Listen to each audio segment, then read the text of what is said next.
What up, everybody? Welcome to a new Comic Crusaders podcast. I'm your host, Al Mega, and today we have an awesome guest that has a fantastic fantasy comic book that I think everybody would just love. It's an independent comic book that's by Samuel Rivera and Jeremy Willoughby. This fantastic book is called Treasurers of the Deep Slumber. And here I am with one half of those creators, the one and only Sam Rivera. Woo! What's up? How you Yeah, doing? but I gotta roll them R's, bro. When I say those Latino names, bro. Yeah, I need to practice. I need to practice a lot more. So All right, man. So how are you, brother? Sam, thank you for coming on to the Comic Crusaders podcast. We definitely do appreciate your time today. What's up? yeah, man. Thanks How for are having you? me, dude. I'm doing great. Woke up, had some breakfast, drinking coffee, and just did some prep. I'm excited. I'm excited to talk about this. Yeah, this So is it's actually good. this is an amazing book, man. I got the pleasure of reading it through the PDF you had sent over, and wow, I had to read that just one shot. I couldn't put it down. Seriously. It was this Yeah. whole cinematic journey in my head going with it. As the story just kept elevating. I'm like, oh man, it's getting crazy now. Oh, this is dope. So let's talk about that. Before we even talk about that, let's talk about your fandom. So where does your fandom come from, man? For you to create such a wonderful world, what are your roots in the comic books? What were your first comic book, for Yeah. example, you Oh picked up in man. your hands in your life? First comic book I remember really was Spawn. I would say Spawn was the first Yeah, I one. love Spawn. Yeah, man. My mom came home one day with a Spawn action figure, and it came with the comic book in the back of it, Oh, and cool. I lost my mind. I thought it was the coolest thing ever. And after that, that's when I kind of spiraled into a little bit of X-Men, Batman, Spider-Man for sure has been a big influence on me, especially even the artists that have done Spider-Man over the years. So funny, you like mentioned McFarlane related titles.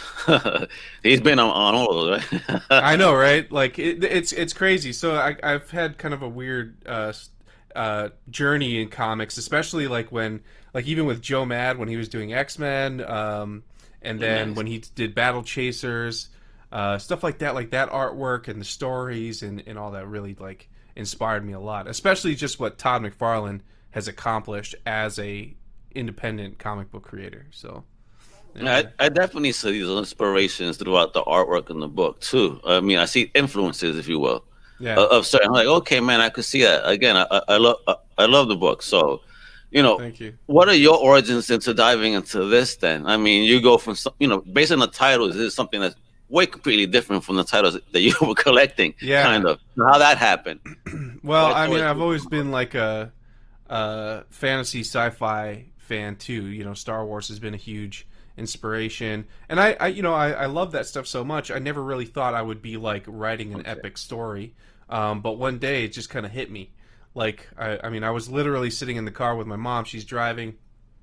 You know how you like gaze out in the window and you're just not really looking at anything. You're just Yeah. daydreaming. So I saw like the ocean, and it was like the camera's facing down, right? So the water's all choppy and crazy, and then all of a sudden, these stone letters start like pushing out of the water, and it says the title, "Treasures of the Deep Slumber." Excuse me, and I like flipped out. I was like, "Ma, I just had a vision." And she was like, "What are you talking about?" So I told her what it was, and she was like, "Oh, what is it?" I said, "I have no idea. I have no idea."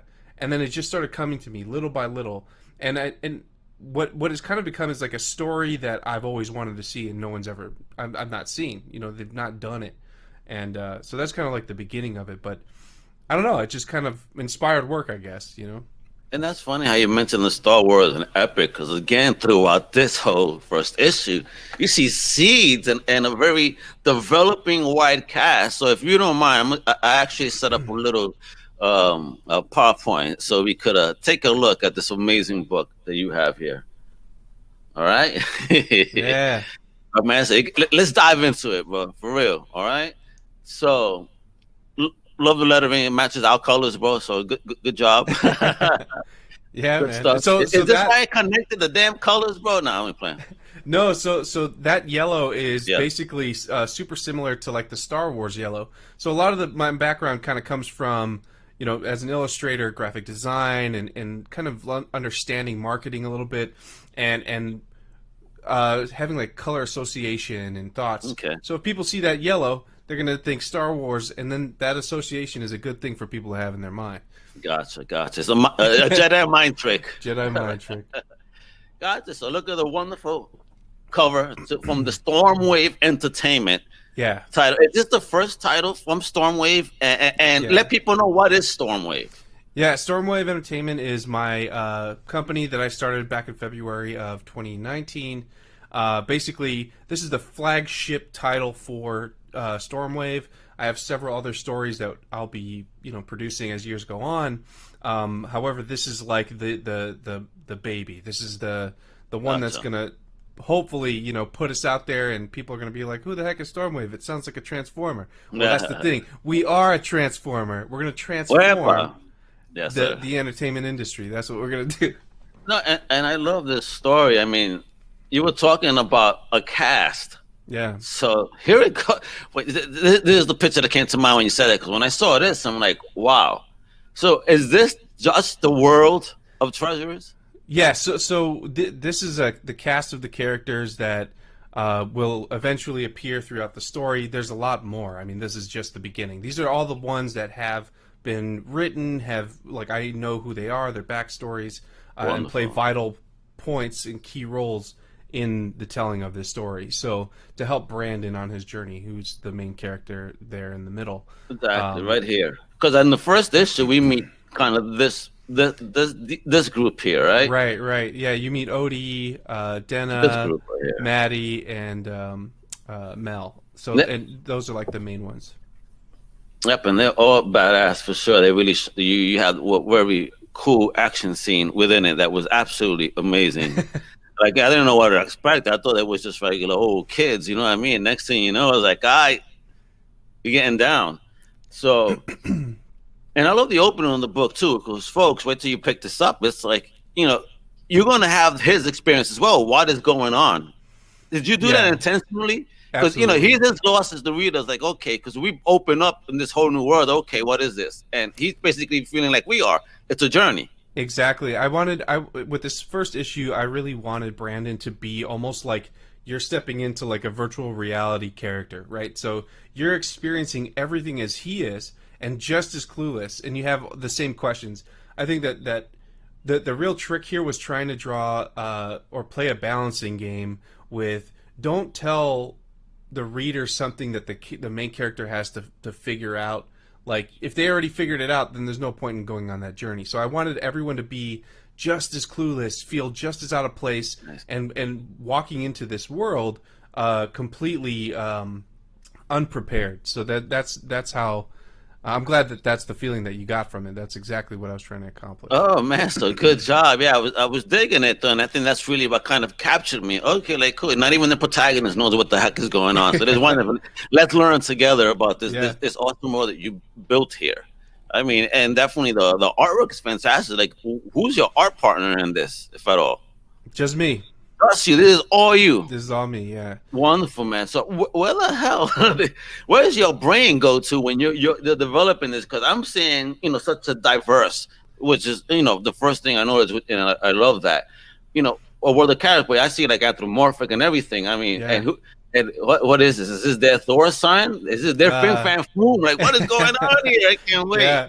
Yeah. So I mean, since 2004, I think I mentioned to you in our first meeting that I've kind of been living in this world. Like, I feel like I live on like a dual planet. Like, I have this daydream planet of Tarsus in this Treasures world, and Earth, my daily activities. It's funny Adam Strange, bro.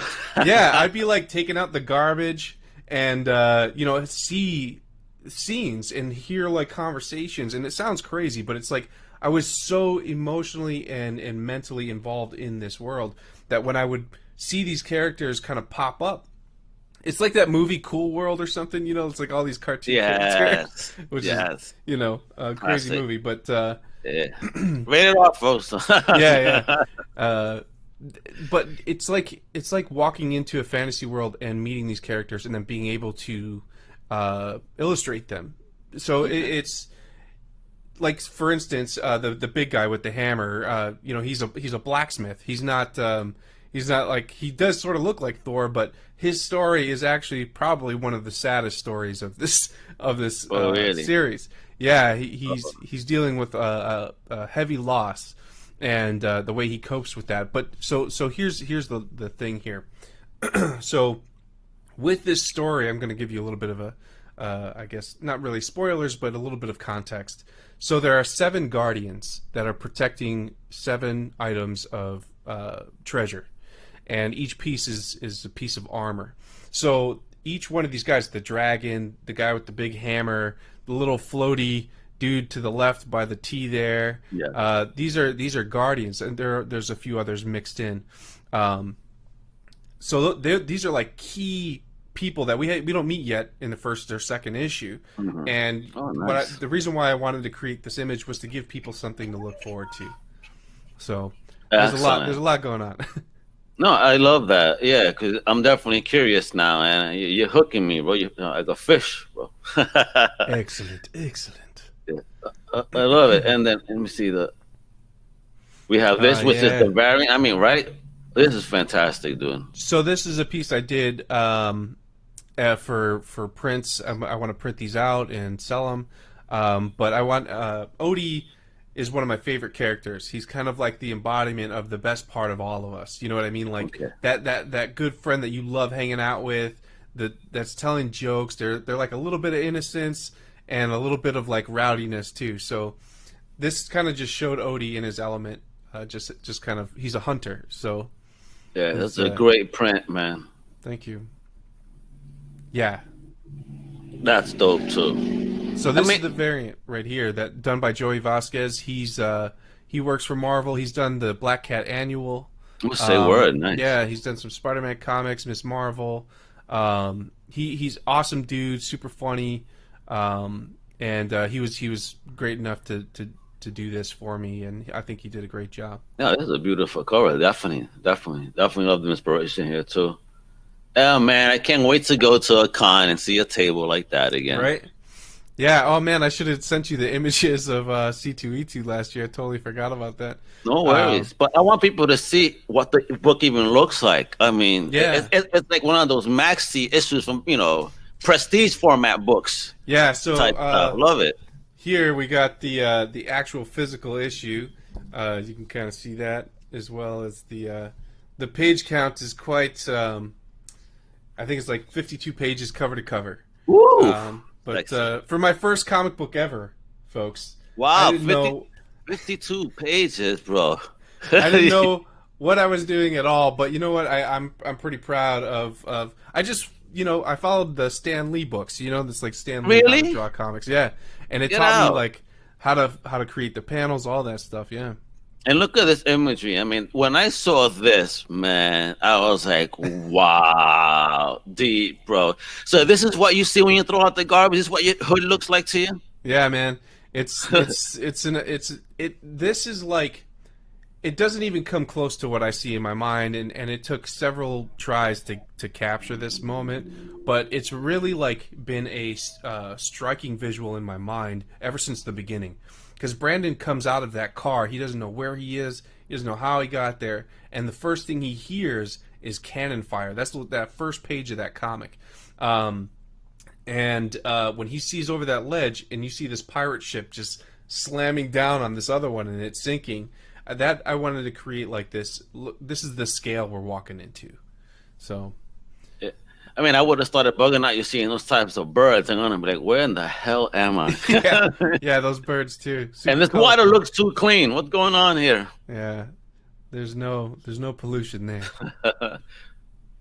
And this is what I want people to see too, where they could get it, right? Yeah. We're going to continue talking. But I just want people. I always want to show people this PowerPoint. yeah, excellent. This is our Amazon page where you can pick it up digitally for Kindle and any other tablet that you have. We also have it on Comixology. Amazon Comixology, same monsters, right? Yeah, it is. They all like own it, so it's crazy. But yeah, it looks good digitally too. That's the thing, is that the colors are really vibrant. They pop. I mean, especially that particular scene, and that's all from Stormwave Entertainment, folks. You know what I mean? You got to go there. I mean, where you could actually, check out the book. Just look what's being displayed on your screen right now. It needs you to go right there. You could get those books, man, for real, and show some love to an amazing independent creator that's creating an awesome world, if you will. I mean, which is, So, what's next? Because we could get the first issue now, right? Yeah, the first issue is available on the Treasures of the Deep Slumber website, right on the shop, Comixology and Amazon. There on the website, you can buy the physical copies. You can order those. I ship those out personally.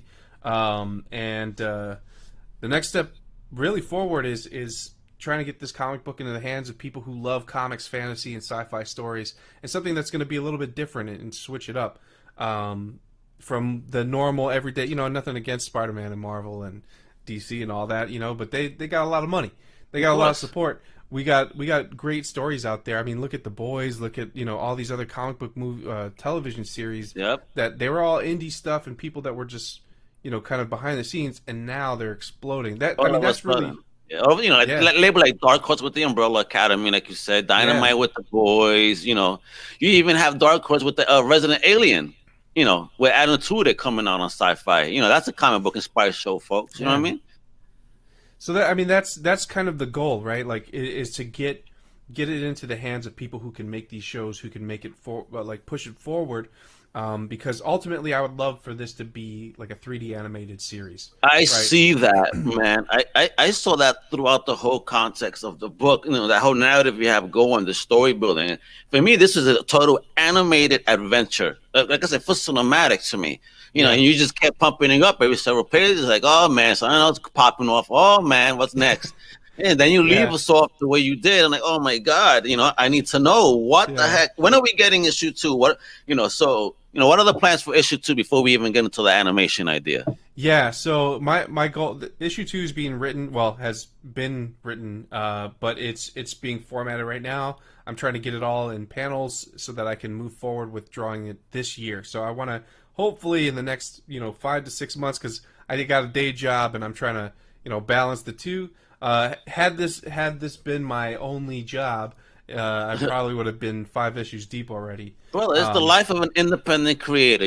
We got to have our day jobs. We try to create content, and do what we do. So it's just part of our journey. But again, what people are going to get is a quality product at the end of the day. I mean, exactly. Again, every page, every detail of the book, your skill, bro.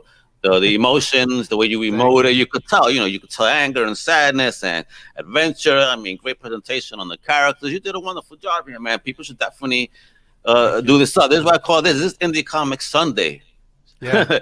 Let's do it. Let's celebrate indie comic creators like yourself, man. That's awesome. And this will be in your first comic, bro. Yeah. Impressive. And all thanks to Stan Lee. Thank God he's not alive. He would have taken credit for your creation right now. I know. He's gonna come back from that day. Like, wait a minute, that's my. Hey, we created this. Hey, yeah, Sam, man, we created this. I think that with the whole indie creating, the story and the artwork and all that, there's a lot of excitement behind it, right? Like, I think that when I look at it, I try to be like disconnected. Like, how can I be not me and read this and see what how I feel about it? And of course, there's moments where we're super critical of story and stuff like that, especially just being an artist. I'm critical of myself like crazy, but I really feel like there's excitement, right? Like, this story, this first issue starts getting you ready. It's the pilot episode, to basically pave the way for this massive adventure. Like, this isn't even the tip of the iceberg. It's really like a grain of salt on the iceberg. So definitely.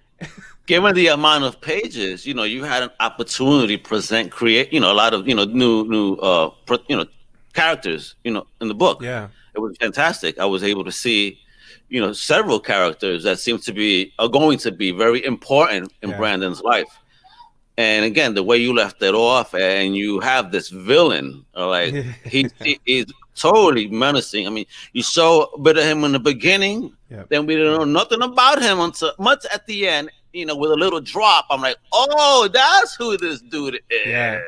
Yeah. So the villain is one of my, besides Odie, the villain is one of my favorite characters, because at first he's definitely going to come across as your stereotypical cliche bad guy, right? Like, haha, we got this. Now let's do this. And then they finally get there. And I'm telling you, he's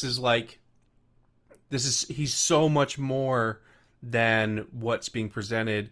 But for the sake of like the engine of this story moving, he's acting this way or being presented in this way to get people into the. It's like when you first want to go into the pool, you dip your toe a little bit, and you're like, oh, the temperature is just fine. Yeah. Let me get in.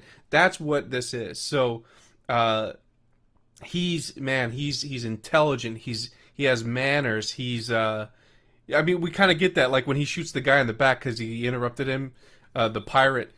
He's like DeVille, and he just like steps out of the way. He reminds me of a very Sean Connery type demeanor. Oh yeah, like that when he did that. Where, you know, I mean, and even in look, you know, I could see Sean pulling this off. I mean, he pulled it up wearing a leotard in that whole sci-fi film, you know. So I could see him do this too. I mean, if it was here, may he rest in peace. May he rest in peace. Yeah, man. This is, I mean, for a voice like this, I would love someone to do. Man, you know who would probably kill it is like Idris Elba or what's his name, Tom Hardy. So long as he doesn't talk like Bane. Yeah, no Bane. It would have to be pretty, because like the way like Bronson Hardy, that's the one you want. Well, when he does like the Venom thing, right? Too. Oh yeah, like bro, Venom. Yeah. But I think that there's actually, man, there was another actor that I thought would be perfect for his voice. But it's slipping my mind. But anyway, yeah, I mean, don't tell me Gilbert Gottfried. No. Could you imagine? No way. Oh man. Oh goodness, what's the matter with you? That's the best impression I could do. I can't imagine a voice of Gilbert Gottfried over this type of character. It would be hysterical. No. I mean, even like Odie would be someone that, you know, he's I'm trying to think of not necessarily Jarvis, what's his name? Vision, that plays Vision. He would have more of a I imagine Odie having more of a like South African type accent, slight though. Like they're not like, you know how they did with Avatar and the Na'vi and all that, like they kind of have these interesting accents. Like people on Tarsus kind of have that, and it's interesting because they shouldn't talk regular English, right? I mean, it's really interesting. So someone asked me, like, one of my friends was like, so how does Brandon understand what these people are saying? And I was like, man, that's part of the magic. Like there's no I mean, the reality is of this story is that Brandon is on a very interesting journey, and it falls in line with the spirit realm, with interdimensionality. It's not necessarily like it's a physical realm, but in a very different sense. He's not dead. He's not what do you call it? Like a ghost. He's not like just dreaming, because that's the biggest like no. He's not dreaming. This is way more. It's what do you call it? Where it's like a spiritual transportation. Like his life force has gone someplace else. That's like when Doctor Strange comes out of his body to deal with the other stuff out there in limbo and whatnot. Right. Yeah. Spirit realm stuff. So, Gotcha. Okay. So that's now, I mean, and then I would say he would understand, because again, if he magically got there, who's to say that his brain didn't get rewired to understand whatever native language is? Exactly. The energy on this planet. Yeah, it's fantasy, sci-fi. You know what I mean? Like it's not going to be totally scientifically accurate, but you know what story really is. Oh, that's another question. You had interesting names for jewels and other stuff. Did you study any of this, or those are just words you made up? What's going on here? I mean, the relation to the relation to like what like Makanite is. So Makana is the name of the place where Odie and his people are from, and Makanite crystals are basically an energy crystal that they mine below the seabed. So they only use them for energy purposes, so powering turbines and their water filtration and food and electricity. But there's also a potential use for weapons, for so it's like energon. Sort of, yeah, basically. But so on Tarsus, there's many crystals that are very similar, but they're not as potent. So you can't like go to Makana and just get a Makanite crystal. You have to steal one.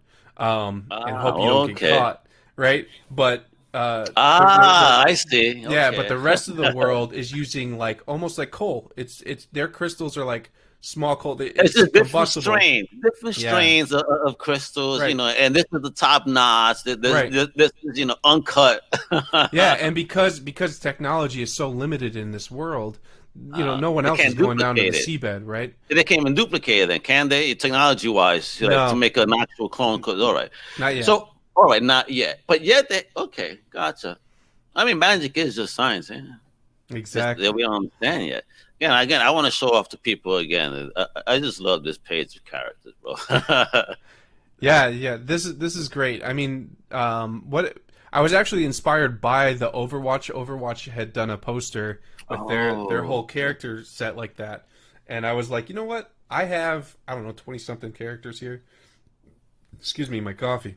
Um, and I was like, you know what? Let me lay them all out. And man, when I started getting all these characters laid out on here, I got even more excited because I was like, it's the first time I've seen them all together gotcha. and in one spot, and I think this is it tells a story right there. It's like you ask questions. I mean, right now with this first episode, it's nothing but questions.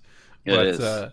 that's a good thing for a pilot episode because it makes you want to watch more, right? It makes you want to read more Well, and learn more. absolutely. You got me hooked like a fish, like I say. You're gonna make me wait almost a year? Oh my Yeah, I gosh. know. Well, hopefully 6 months, you know.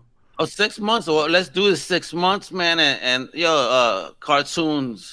Definitely gotta let's get into that, right? You really want. So, was that the initial intention as well? I mean, for your whole world, you want this to be, do you want this to be an animated feature? So originally, I wanted it to be a feature film, so three of Okay. them or a series of them. Um, this is when I was young and didn't know anything. Uh, I wanted it to. I mean, the budget alone would be 250 275 million for the first movie. Astronomical. You know what I mean? It would have to be Lord of the Rings scale, and the reality of something like this that's so high concept getting picked up as a live action is very difficult unless I was like best friends with Peter Jackson or Steven Spielberg or whoever. Um, but with animation nowadays, with what we're able to accomplish with 3D animation and like what DreamWorks does, and I mean with Netflix, did you see that movie Klaus? I mean that was such a beautiful. That's all 2D, but I mean it was beautiful, and from Yeah, an yeah. independent studio that you know taking it in that direction of animation, I think I'd be able to accomplish a lot more visually with less limitations.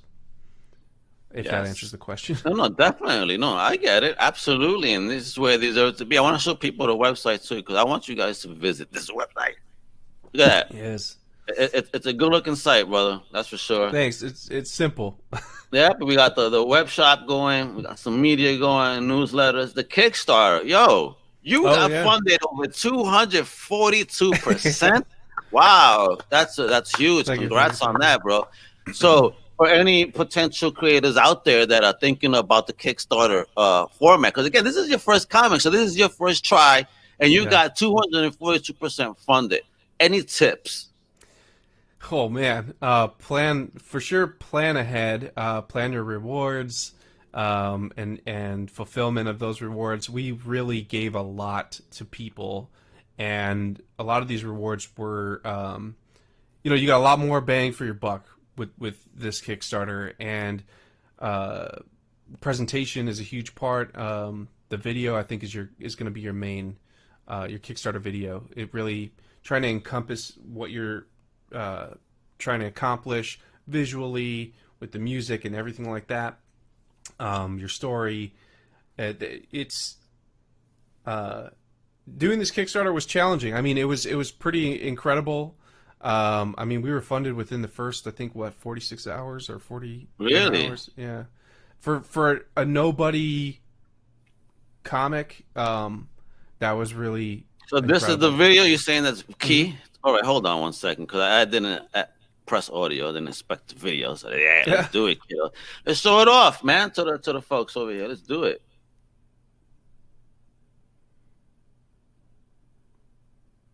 Does it go? it should. Treasures of the Deep Slumber is a story of self-discovery set on a planet called Tarsus. Brandon Connors wakes up in a demolished car and cannot remember how he arrived. He quickly realizes that he is no longer on Earth. Damn, bro, He crosses paths with Odie, a tall, aquatic-looking creature who lives in an underwater city called Makanite. Odie takes Brandon to his home and meets with his father, the leader of the city and the head councilman of the Savior's Prophets, the organization in charge of protecting the secrets of the prophecy. There is another who is looking for the treasures, a man by the name of Captain Jameson DeVille. He believes that he is the traveler and the one to unite Tarsus. The people of Tarsus, so eager for peace, embrace DeVille, not realizing his true intentions. Hi, I'm Sam. I'm Gary. And we're the creators of Treasures of the Deep Slumber. The story first came to me back when I was in high school, dealing with a lot just emotionally and trying to figure out who I was as a person. I learned how to funnel those issues into my artwork and started drawing characters and writing stories, making music. That's where these characters came from. But we have Brandon Connors and this whole world developing called Tarsus. And I've been living there for years, seeing all the different landscapes and just being there by myself until I met Jerry, and it made it become much more real. Sam and I have spent the last several years world building and crafting Brandon's journey. And now we're finally ready to bring you into the world of Tarsus. And that's why we've come to Kickstarter. With your help, we can pay for the offset print run of the first issue and bring it to the world. We have some awesome rewards for you guys, including digital and physical editions of the book, postcards from Tarsus, an original soundtrack, and an exclusive crystal keychain. Oh, cool. Join us on Tarsus and pledge today. Thank you so much for watching our video. So this is the crystal that I made here. Oh, dope. Let's check that out, bro. So this is basically, as you could see on the visual with DeVille holding it. I made this prop. I 3D sculpted it. We did a 3D print, and then we cast and molded these. And that was a lot of work. That was crazy. That Jerry spent many hours molding all those. And what else? Oh, so I did a soundtrack. That was another thing.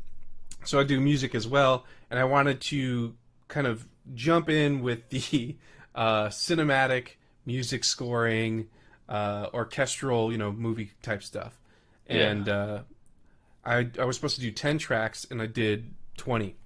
Damn, inspired, I had a blast, bro. I had a blast. I can send that to you as well if you want to have a listen. Oh, please. Yeah, definitely. Please. This will be interesting. It'll be fun. And that's another thing. So that's also another side gig you do. You could do music. Can you do music for others? Like on a project or something? Yeah. So that's the other side of Stormwave is that it's the services, right? So music, soundtrack, composition, graphic design, motion graphics, custom illustrations, whatever, anything that deals with how to market or visually marketing a company or whatever. That's my forte, I would say. Excellent. There you go, folks, man. Again, let me just put that up yet again because I've been showing it off. I hope you people have been paying attention. You want to contact Sam, Yeah. Twitter is an option, but Instagram, Twitch is better, apparently.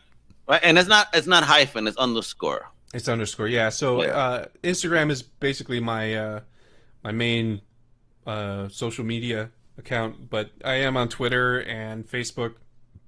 But yeah, Instagram is where I post like the most recent artwork. There's also a Treasures of the Deep Slumber Instagram page, which I forgot to give you. But there's not much on it anyway. I'm still trying to build up these social media accounts, except for my own. That's kind of like the main one. So it's I get you, bro. Yeah. I get that. That's the same thing I do. I don't really focus on my own personal associate. It's all about Comic Crew. Yeah. On the cover, and showing the love to creators like yourself and making sure people are aware that awesome, you're here. You know what I mean? This has been great. I learned a lot. I love the book. And folks, honestly, visit treasuresofthedeepslumber.com. Check it out. Throw that paper there. So if somebody orders the book from you, right? What's the turnaround time typically?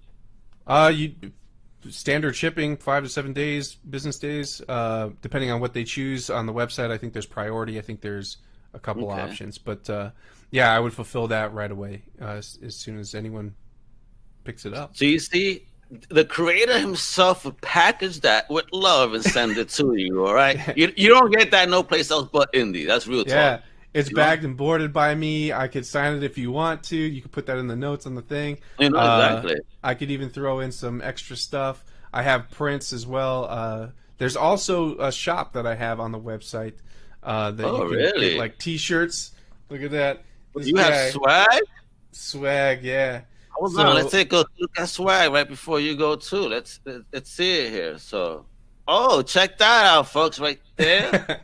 yeah. So you can get some prints on Redbubble and stickers, and then the T-shirts at Store Frontier. Is that a poster? Yeah. So I have stickers, cool. A few sizes. You can even get like a blanket, towel, whatever. You know what I mean? It's one of those websites where it's like, gotcha. I need all purpose, whatever you need. Yeah, bro. exactly. You need a mug? You got it. Yeah, exactly. Awesome. So, yeah. This is great. So, folks, show your love. Again, support indie. Indie's where it's at. For real. All right. So, Sam, I want to thank you for hanging out with me today. Oh, man. Thanks so much for talking about this amazing book. Again, folks, Sam's scrolling on the bottom. Visit the website. Hit them up, not just for that, obviously, because if you guys have projects, need music or any other type of projects, obviously, this amazing creator is, in fact, available. Just take a look at the artwork. You're going to know that this man is ill, okay? So let's get it done, kiddo. So with that, I'm Al Mega. Thank you for tuning in to another Comic Crusaders podcast. Check us out at comiccrusaders.com. Check out my podcast family at undercovercapes.com. And again, para que tú sepa, wepa, woo!